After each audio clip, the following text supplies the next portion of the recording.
നോക്കൂ, ഇതാ വീണ്ടും കുഞ്ഞുങ്ങൾ വിരിഞ്ഞിട്ടുണ്ട് കേട്ടോ. മുട്ടകൾ വിരിഞ്ഞ് കുഞ്ഞുങ്ങളായിട്ടുണ്ട്.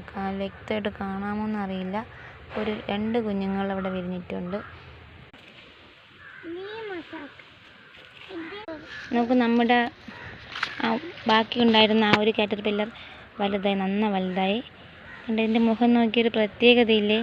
അപ്പോൾ ഞാനിത് ഗ്രീൻ കാറ്റർപില്ലറെന്ന് നെറ്റിൽ അടിച്ചു കൊടുത്തപ്പോഴേക്കും അതിൽ ഇതുപോലെ ഒരു പുഴു, അതിൻ്റെ പേര് കണ്ടത് ടൈഗർ സോളോ ടെയിൽ എന്നാണ് അതിൽ കിടന്നത്. അതായത് കടുവാവരയൻ എന്നാണ് അതിൻ്റെ പേര് അതിൽ മലയാളത്തിൽ കിടന്നത്.